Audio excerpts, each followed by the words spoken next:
Hello students and welcome back to KPM learning institute. I hope आप सब बढ़िया होंगे, एकदम बिंदास होंगे। तो हम डिस्कस कर रहे हैं क्लास 8 की मैथमेटिक्स, और हमने पिछले वीडियो लेक्चर्स में चैप्टर 1 को कम्प्लीटली कवर कर लिया है। और इस वीडियो लेक्चर में यानी इस वीडियो लेक्चर से हम स्टार्ट करने वाले हैं चैप्टर 2 को एनसीईआरटी की क्लास 8 की बुक से, चैप्टर 2 को, जिसका नाम है linear equation in one variable. तो हम इस पहले वीडियो लेक्चर में इस चैप्टर 2 के पहले वीडियो लेक्चर में इस चैप्टर के इंट्रोडक्शन के बारे में डिस्कस करने वाले हैं, एकदम इजी वे में, एकदम फनी वे में। तो आई होप आप सब एकदम बढ़िया से सीख रहे होंगे हमारे साथ, तो बने रहिएगा। तो आइए हम अपने टॉपिक पर आते हैं और हम इस चैप्टर के इंट्रोडक्शन की बात करते हैं। तो चैप्टर का नाम है linear equation in one variable, ठीक है। तो इस चैप्टर इसके बारे में जानने से पहले हम जो प्रीवियस क्लास में हमने जो पढ़ रखा है, यानी क्लास 7th में हमने कुछ चीज़ें पढ़ रखी हैं, उसको हम रिवाइज करेंगे। अगर आप भूल भी गए हो तो इसमें टेंशन की कोई बात नहीं है, तो हम फिर से आपको रिवाइज करवा देते हैं। तो पहले पिछले क्लासेस में हमने वेरिएबल्स एंड कांस्टेंट्स के बारे में पढ़ लिया था, अलजेब्रिक एक्सप्रेशंस भी हमने जान लिया था, इक्वेशंस भी हमने जान लिया था, और लीनियर इक्वेशन हम यहाँ पर जानने वाले हैं, ठीक है। तो हम फिर से वेरिएबल्स और कांस्टेंट्स की चर्चा कर लेते हैं। तो वेरिएबल्स क्या होते हैं? मतलब कि जितने भी अल्फ़ाबेट्स होते हैं, अल्फ़ाबेट के साइन ना, जैसे ABCDEFGH ना, ये सारे के सारे अल्फ़ाबेट्स क्या होते हैं? ये वेरिएबल्स होते हैं। क्या होते हैं? वेरिएबल्स होते हैं। और यहाँ से थोड़ा सा नाम पे अगर ध्यान दें तो वेरिएबल, वेरी का मतलब होता है जो चेंजेबल हो, जो चेंज हो जाए ना। एबल मतलब योग्य, ठीक है। वेरी का मतलब होता है चेंज होना, एबल का मतलब होता है चेंज होने योग्य, ठीक है। तो ऐसी वैल्यू जो क्या हो, वो वेरी करे, मतलब बदलती रहे, फिक्स ना रहे, वो क्या होती है? वेरिएबल्स होते हैं, ठीक है। तो मतलब कि वेरिएबल्स को हम इजी में बोल सकते हैं, इजी वे में, कि ऐसी वैल्यूज ना जिसकी ऐसे साइंस या फिर ऐसे चीज़ें जिसकी वैल्यू क्या हो, वो फिक्स ना रह करके वो चेंज होती रहे, ठीक है। तो वही होता है वेरिएबल। अब फॉर एग्जांपल अभी हमने बताया कि जितने भी अल्फ़ाबेट्स होते हैं ए से लेकर जेड तक के, या फिर कोई अदर साइन होते हैं, ये सब क्या होते हैं? वेरिएबल्स होते हैं, ठीक। क्लियर हुआ? जैसे यहाँ पर डिस्कस कर लें कि ए हो गया, बी हो गया, एक्स, वाई, जेड, एवरीथिंग ना, जितने भी अल्फ़ाबेट्स हैं ये सभी क्या होते हैं? वेरिएबल्स होते हैं। और इनकी वैल्यूज हमेशा फिक्स नहीं रहती हैं, ये चेंजेबल होती हैं, चेंज होती रहती हैं, ठीक। फिर बात कर लेते हैं कांस्टेंट्स की। कांस्टेंट्स क्या होते हैं? ये जस्ट इसका अपोजिट होता है। मतलब वेरिएबल्स होते हैं, इनकी वैल्यू चेंज होती रहती है, लेकिन कांस्टेंट की वैल्यू क्या होती है? वो कभी भी चेंज नहीं होती है, वो हमेशा फिक्स रहती है, ठीक है। फॉर एग्जांपल जैसे 1 है तो 1 की वैल्यू हमेशा 1 ही रहेगी, 2 है तो 2 की वैल्यू हमेशा 2 ही रहेगी, ये कभी चेंज नहीं हो सकती है, चाहे जहाँ पर आप जाएं, ठीक है। तो यहाँ पर जितने भी हमारे पास नंबर्स होते हैं, नंबर्स, ये सब क्या होते हैं? कांस्टेंट्स होते हैं। ये सब कांस्टेंट की कैटेगरी में आते हैं, क्योंकि नंबर्स की जो वैल्यू होती है वो फिक्स होती है। अगर 6 है तो 6 ही उसकी वैल्यू रहेगी, कभी ये चेंज नहीं होगी। अगर 11 है तो 11 ही उसकी वैल्यू, कभी चेंज नहीं होगी, ठीक है। तो आई होप आपको वेरिएबल्स और कांस्टेंट समझ में आ गए होंगे। तो अब हम आगे मूव करते हैं अलजेब्रिक एक्सप्रेशन की तरफ, ठीक है। अब अलजेब्रिक एक्सप्रेशंस क्या होते हैं? यहाँ पर अलजेब्रिक एक्सप्रेशन की बात कर लेते हैं। तो ऐसे एक्सप्रेशन जब हम नंबर्स और अल्फ़ाबेट्स, ठीक है, यानी कि वेरिएबल्स और कांस्टेंट को मिला करके कोई भी मैथमेटिकल ऑपरेशंस करते हैं, तो वो क्या बन जाते हैं? वो एक्सप्रेशन बन जाते हैं, ठीक है। फॉर एग्जांपल जैसे यहाँ पर हम क्या लिखते हैं? 2x, क्या लिख दिया हमने? 2x। यहाँ पर क्या हुआ कि टू आपका कांस्टेंट है और x क्या है, वेरिएबल है। तो कांस्टेंट टू है और x वेरिएबल है, तो वेरिएबल और कांस्टेंट के बीच यहाँ पर एक ऑपरेशन हो रहा है, और कौन सा ऑपरेशन हो रहा है, मल्टीप्लिकेशन। ठीक है, मैथमेटिक्स में टोटल 4 ऑपरेशन होते हैं, मैथ, एडिशन, सब्ट्रैक्शन, मल्टीप्लिकेशन और डिवीजन। ये इन चारों ऑपरेशंस में से जब हम किसी भी ऑपरेशंस को वेरिएबल और कांस्टेंट दोनों के साथ करते हैं तो वही क्या बन जाता है, एक्सप्रेशन बन जाता है। फॉर एग्जांपल यहाँ पर हमने 2x लिखा है, 2x का मतलब 2 into x, तो यहाँ पर 2 कांस्टेंट, x वेरिएबल, तो इनके बीच एक ऑपरेशन हुआ है और मल्टीप्लिकेशन, तो ये 2x क्या बन गया आपका, ये आपका बन गया एक्सप्रेशन। और कैसा एक्सप्रेशन, अलजेब्रिक एक्सप्रेशन। कैसा expression, algebraic expression. For example और एग्जांपल ले लेते हैं, जैसे 3x + 5, 3x + 5। तो यहाँ भी देखिए, यहाँ भी आपके यहाँ पर 3 है और यहाँ पर 5 है, इन दोनों के बीच ये यहाँ पर 3 और x, ये वेरिएबल है, कांस्टेंट, सॉरी ये कांस्टेंट, ये वेरिएबल, x वेरिएबल, 3 कांस्टेंट, तो इन दोनों के बीच क्या हुआ है, ये यहाँ पर मल्टीप्लिकेशन हुआ है, तो इन दोनों के बीच भी ऑपरेशन हुआ है। फिर उसके बाद इस टर्म और इस टर्म के बीच यहाँ पर क्या हुआ है, ये एक ऑपरेशन हुआ है, किसका, एडिशन का। तो ये जब ऑपरेशन हुआ है, ये वेरिएबल टर्म है और ये नॉन वेरिएबल टर्म है ना, कांस्टेंट टर्म है, तो वेरिएबल और कांस्टेंट टर्म के बीच एक मैथमेटिकल ऑपरेशन हुआ है, तो यही क्या बन जाता है आपका, यही आपका एक्सप्रेशन कहलाता है। और कैसा एक्सप्रेशन, अलजेब्रिक एक्सप्रेशन। ठीक, तो हमने यहाँ पर अलजेब्रिक एक्सप्रेशन भी समझ लिया है। अब बात कर लेते हैं इक्वेशंस की। किसकी बात कर लेते हैं, इक्वेशंस की। इक्वेशंस क्या होते हैं, मतलब कि जब हम दो अलजेब्रिक एक्सप्रेशंस को क्या करते हैं, इक्वलिटी के साइन के साथ उनको एक साथ लिख देते हैं। जैसे एग्जांपल में देखते हैं, जैसे आपका 2x + 5 = 3, क्या हो गया, 2x + 5 = 3, या फिर 2x + 15 = 0। तो यहाँ पर ये क्या बन गया आपका, ये आपका इक्वेशन कहलाता है। क्या होता है, इक्वेशन होता है। और इक्वेशन और अलजेब्रिक एक्सप्रेशन में क्या डिफरेंस है, डिफरेंस ये है कि इसमें इक्वलिटी का साइन नहीं होता है, जबकि इक्वेशंस में इक्वलिटी का साइन यहाँ पर लगा होता है। ये आपका होता है इक्वलिटी का साइन। ठीक, क्लियर हुआ, बात समझ में आई। इक्वेशंस क्या होते हैं, जब हम इक्वलिटी का साइन अलजेब्रिक एक्सप्रेशन के बीच में लगा देते हैं तो वे क्या बन जाते हैं, इक्वेशंस बन जाते हैं। क्या बन जाते हैं, इक्वेशन बन जाते हैं। और यहाँ पर हम एग्जांपल में देख रहे हैं 2x + 5 = 3, या फिर 2x + 15 = 3। ठीक, सॉरी 0। क्लियर, यहाँ तक बात आपको समझ में आई, बिल्कुल आ गई होगी। हम आशा करते हैं कि आप समझ रहे होंगे अच्छे से।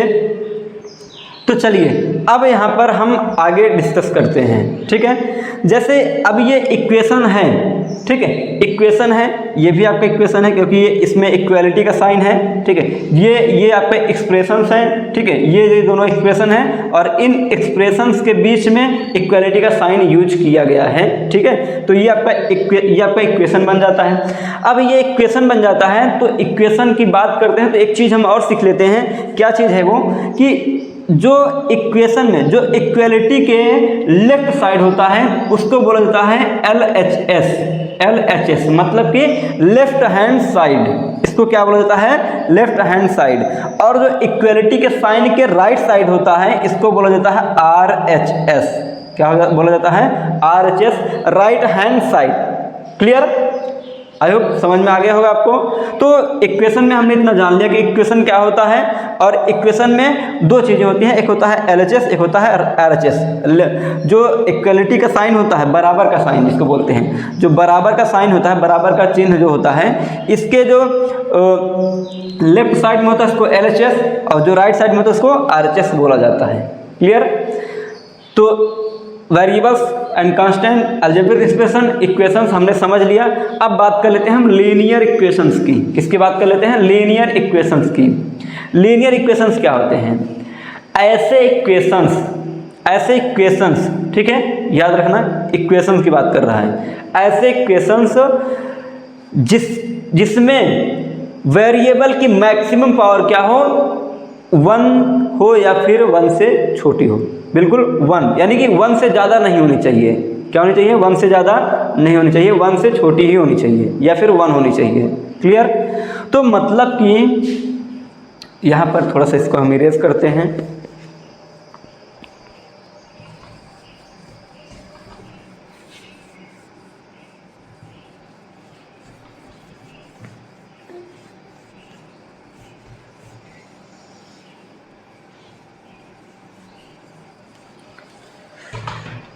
चलिए अब बात करें लीनियर इक्वेशन की। ऐसे इक्वेशंस जिसमें वेरिएबल की मैक्सिमम पावर कितनी हो? 1 हो या फिर 1 से छोटी हो। ठीक है, तो यहाँ पर होगा maximum power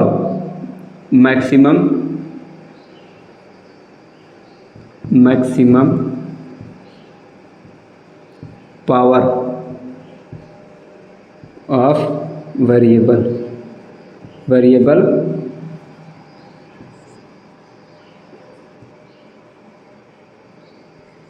greater than, sorry यहाँ पर हो जाएगा, ये आपका हो जाएगा लेस देन इक्वल। ठीक है, लेस देन इक्वल, जिसमें जो वेरिएबल की जो मैक्सिमम पावर हो वो क्या हो? वह या तो 1 के इक्वल हो या फिर 1 से क्या हो? छोटी हो। क्या हो? 1 के इक्वल या फिर 1 से छोटी हो। तो वो कैसे इक्वेशंस होंगे? लीनियर इक्वेशंस होंगे। अब एग्जांपल में हम समझते हैं एग्जांपल के थ्रू कि जैसे यहाँ पर 2x + 5 या फिर 2x + 5 52 मान लेते हैं इज इक्वल टू 3x - 5। ये आपका क्या है? ये आपका इक्वेशन है। क्या है? ये इक्वेशन है तो यहाँ पर अब इस इक्वेशन में जो वेरिएबल है, वेरिएबल कौन है? x है। यहाँ भी x, यहाँ भी x, यहाँ भी x, यहाँ भी x। ठीक है, अब यहाँ पर जो इक्वेशन है इसमें जो x की पावर का मतलब ये, ठीक है, x की पावर जो है वो क्या है? 1 है। अगर यहाँ पर कोई भी नंबर इसके पावर में नहीं लिखा रहता तो हम 1 मान के चलते हैं। तो ये क्या है? अगर x पावर 1 है, यहाँ भी x पावर 1 है, तो ये कैसे इक्वेशन होंगे? लीनियर इक्वेशन होंगे। एक एग्जांपल और लेते हैं, 3x - 5 = 0। ठीक, 3x - 5 = 0। तो यहाँ पर जो x की मैक्सिमम पावर है, x की अधिकतम पावर जो ज़्यादा से ज़्यादा पावर है वो कितनी है? वो 1 है। अगर यहाँ पर कोई नंबर नहीं लिखा है तो यानी कि क्या है? यहाँ पर 1 हो सकता है। ये वेरिएबल है x और x की मैक्सिमम पावर कितनी है? 1 है। तो ये आपका किस टाइप का वेरिएबल होगा? सॉरी, किस टाइप का इक्वेशन होगा? लीनियर इक्वेशन होगा। अब एक एग्जांपल आपको दे रहे हैं यहाँ पर, क्या 2x² + 3x - 5 = 0। क्या ये आपका लीनियर इक्वेशन है? बिल्कुल नहीं है। क्यों? क्योंकि यहाँ पर जो वेरिएबल है वो x है। ठीक है, लेकिन जो x की मैक्सिमम पावर है वो कितनी है? 2 है। जबकि हमने बोला क्या था? हमने ये बोला है कि जो वेरिएबल है उसकी मैक्सिमम पावर कितनी हो? या तो 1 हो या फिर 1 से छोटी हो। ठीक है, तो यानी कि यहाँ पर तो ये x की पावर कितनी है? 2 है। तो ये क्या ये आपका लीनियर इक्वेशन होगा? बिल्कुल नहीं होगा। ये आपका लीनियर इक्वेशन नहीं होगा। इसको बोला जाता है क्वाड्रेटिक इक्वेशन। ये आपको अभी पढ़ना नहीं है क्वाड्रेटिक इक्वेशन, लेकिन हम आपको बता दे रहे हैं। ठीक है, तो लीनियर इक्वेशन हम कहते हैं जिसमें वेरिएबल की मैक्सिमम पावर क्या हो? 1 हो, वो होता है आपका क्या? लीनियर इक्वेशन होता है। ठीक, तो ये बात भी आपको क्लियर हो गई होगी। ठीक है, तो अब हम आगे मूव करते हैं।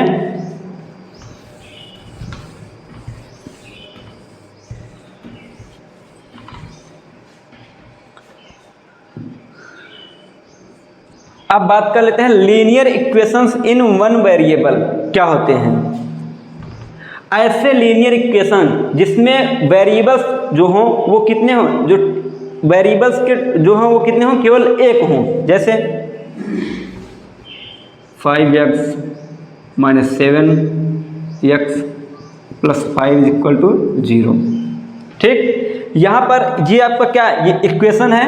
क्या है? इक्वेशन है और लीनियर भी है, क्योंकि इसमें x की जो यानी जो वेरिएबल है इसकी मैक्सिमम पावर कितनी है? 1 ही है। तो ये पहली बात इक्वेशन, दूसरी बात लीनियर। फिर अब चेक करते हैं क्या ये 1 वेरिएबल में है? क्या ये 1 वेरिएबल में है या नहीं?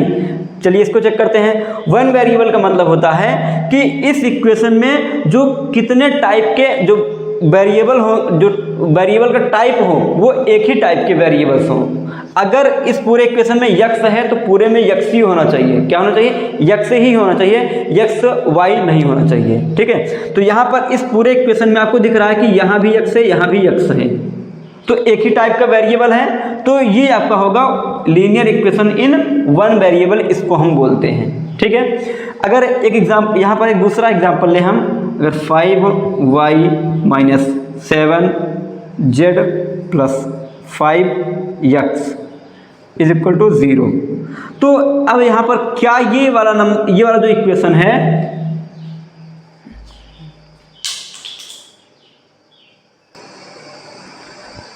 तो चलिए देखते हैं। अब यहाँ पर जो लीनियर इक्वेशन है वन वेरिएबल है, इसमें केवल एक वेरिएबल है, यानी एक टाइप का वेरिएबल है, तो ये आपका कैसा वेरिएबल होगा? ये होगा linear equation in one variable. ठीक, तो यहाँ पर अब जैसे यहाँ पर एक अगला इक्वेशन है 5y minus 7z plus 5x is equal to 0, तो क्या ये वाला जो आपका इक्वेशन है, क्या ये linear equation in one variable का इक्वेशन है? देखते हैं कैसे।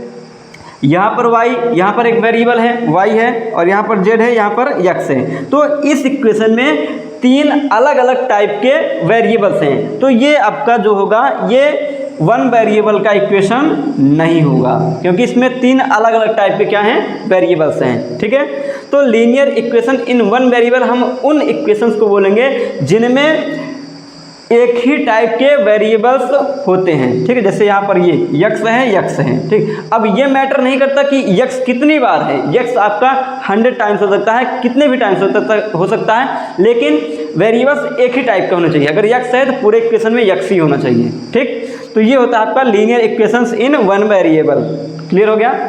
तो ये हमारा इंट्रोडक्शन पार्ट रहा।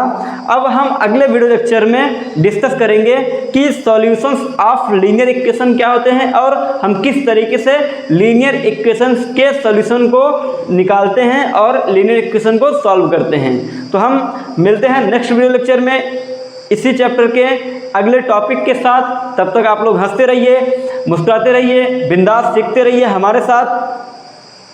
जय हिंद, वंदे मातरम।